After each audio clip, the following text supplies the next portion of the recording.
Assalamualaikum warahmatullahi wabarakatuh. Alhamdulillah. Allahumma salli wa sallim ala sayyidina Muhammad ibn Abdillah wa ala alihi wa ashabihi wa man tabi'ahu ila yaumil qiyamah. Ikhwan yang dimuliakan oleh Allah Subhanahu wa taala, pada video kali ini kami ingin menerangkan tentang makna daripada ghibah, yaitu membuka atau membeberkan aib orang lain. Maka jagalah lisanmu daripadanya. Ghibah itu lebih besar dosanya daripada 30 kali berzina. Demikian yang telah disebutkan dalam beberapa hadis. Ghibah artinya bila engkau menyebutkan sesuatu aib daripada orang lain yang tidak disukainya andai ia mendengarnya, baik engkau menyebutkannya dengan lisanmu atau dalam bentuk tulisan ataupun dengan isyarah mata, kedua tangan atau kepalamu.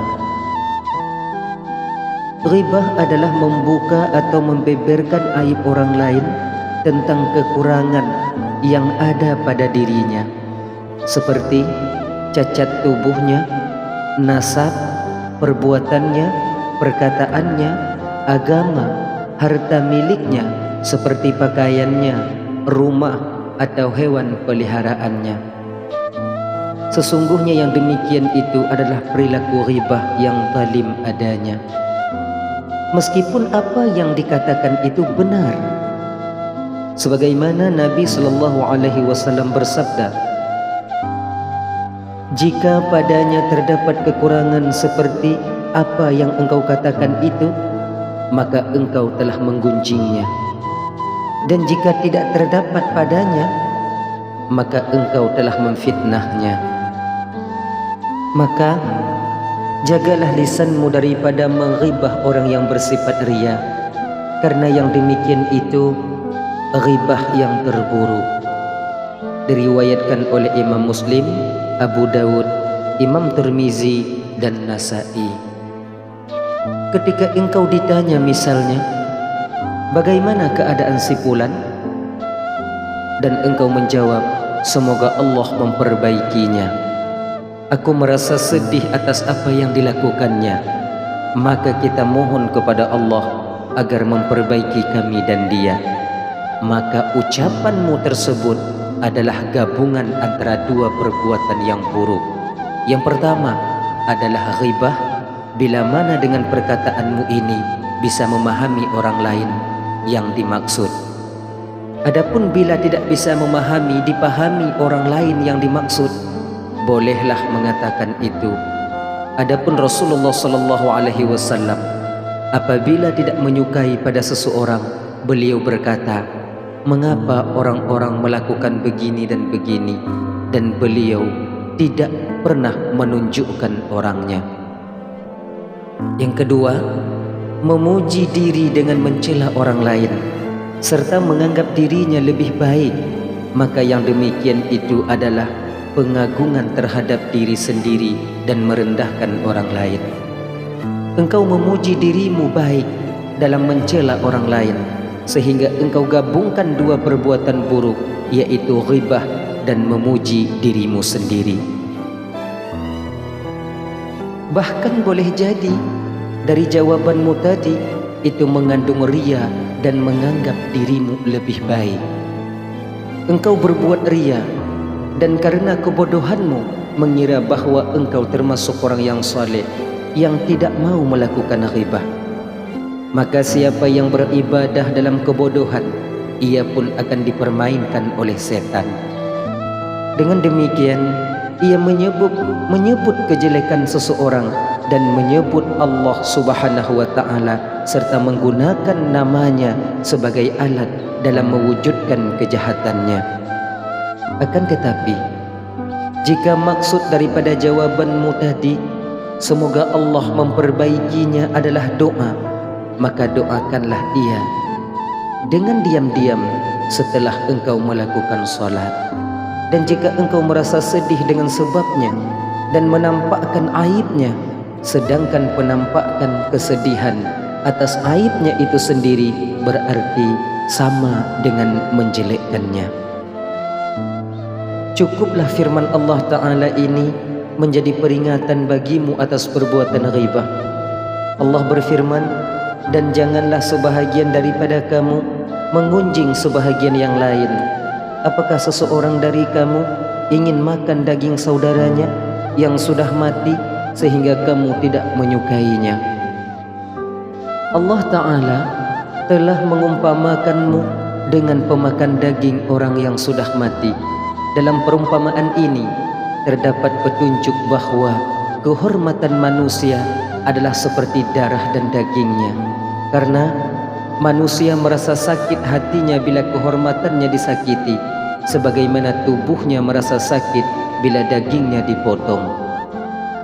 Untuk mencegahmu daripada mengunjing seorang muslim, hendaklah engkau pikirkan dengan memeriksa dirimu, apakah pada dirimu ada aib zahir maupun batin, dan apakah engkau lakukan maksiat secara diam-diam atau terang-terangan.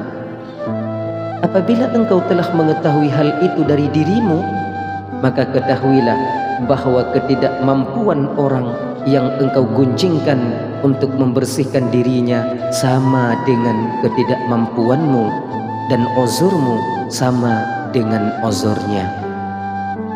Keburukannya sama dengan keburukanmu. Sebagaimana dikatakan oleh Ibnu Abbas radhiyallahu anhu, apabila engkau ingin menyebut kejelekan temanmu, maka sebutlah kejelekanmu. Abi Hurairah juga berkata, seseorang dari kami melihat debu di mata saudaranya dan tidak melihat batang pohon di depan matanya. Sebagaimana engkau tidak suka kejelekanmu diketahui dan disebut orang lain, maka ia pun tidak menyukainya. Maka jika engkau menutupi kejelekannya, Allah pun akan menutupi kejelekanmu. Dan jika engkau mengungkapkan kejelekannya, maka Allah menurunkan orang-orang yang tajam lisannya dan mencemarkan kehormatanmu di dunia ini. Kemudian Allah mencemarkanmu di akhirat di hadapan khalayak manusia di hari kiamat nanti.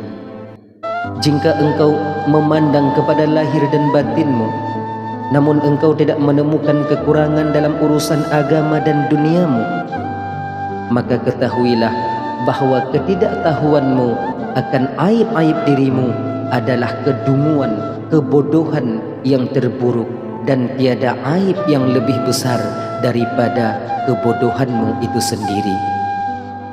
Seandainya Allah menghendaki kebaikan bagimu, niscaya Dia menjadikanmu mengetahui aib-aib dirimu. Maka penglihatanmu terhadap dirimu dengan pandangan keredaan adalah puncak kedunguan dan kebodohanmu. Kebanyakan manusia tidak mengetahui kejelekan dirinya. Seseorang dari mereka bisa melihat debu di mata saudaranya, sedangkan ia tidak bisa melihat sebatang pohon yang ada di depan matanya. Maka siapa yang ingin mengetahui kejelekan dirinya, ia mempunyai 4 jalan. Pertama, ia duduk di depan seorang guru yang memahami kejelekan-kejelekan nafsu dan mengetahui cacat-cacat tersembunyi serta mengikuti petunjuk dalam mengatasinya. Yang kedua, hendaklah ia mencari teman yang bisa dipercaya, bijaksana dan taat beragama, lalu menjadikannya sebagai pengawas atas dirinya untuk mengawasi keadaan dan perbuatannya, mana yang tidak disukainya dari akhlak dan perbuatan serta kejelekannya yang baik batin maupun lahir, ia pun akan mengingatkannya. Yang ketiga, ia mengambil faedah daripada lisan musuh-musuhnya untuk mengetahui keadaan dirinya, karena pandangan kebencian itu selalu menampakkan keburukan, sedangkan tabiat itu diciptakan untuk mendustakan musuh. dan mengartikan perkataannya sebagai dengki. Akan tetapi orang yang bijak tidak segan mengambil manfaat daripada perkataan musuhnya karena besar manfaat baginya. Yang keempat, ia bergaul dengan orang-orang, maka setiap sesuatu yang dianggap tercela di antara masyarakat, hendaklah ia tuntut dirinya dengan sifat itu, karena orang mukmin adalah cermin bagi mukmin yang lainnya. Kemudian, jika dugaanmu benar bahwa engkau tidak memiliki kekurangan dalam agama dan duniamu, maka bersyukurlah kepada Allah atas hal itu dan jangan merusaknya dengan mencela mereka dan mencemarkan kehormatannya, karena perbuatan itu termasuk aib yang terbesar. Sayyidina Umar radhiyallahu anhu berkata, hendaklah kalian sering menyebut asma Allah, karena ia adalah obat, dan jagalah dirimu daripada ghibah dan menyebut kejelekan orang lain, karena itu adalah penyakit. Ketahuilah saudaraku bahwa buruk sangka adalah haram, sama seperti mengatakannya. Sebagaimana diharamkan bagimu berbicara kepada orang lain tentang keburukan-keburukan seseorang, maka diharamkan pula berbicara dalam hatimu tentang hal itu dan berburuk sangka kepadanya. Diriwayatkan oleh Imam Al-Bukhari dan Imam Muslim daripada Abu Hurairah bahwa Rasulullah SAW bersabda, jagalah dirimu dari sangkaan, karena sangkaan adalah pembicaraan yang paling dusta. Yang dimaksud sangkaan adalah pemastian hati terhadap keburukan orang lain. Adapun lintasan dan pikiran dan bisikan hati yang tidak menetap dan dibiarkan lewat oleh orang yang mengalaminya, maka hal itu dimaafkan menurut ijma' para ulama, karena ia tidak mempunyai kemauan atas kejadian itu dan tidak bisa ia melepaskan diri daripadanya.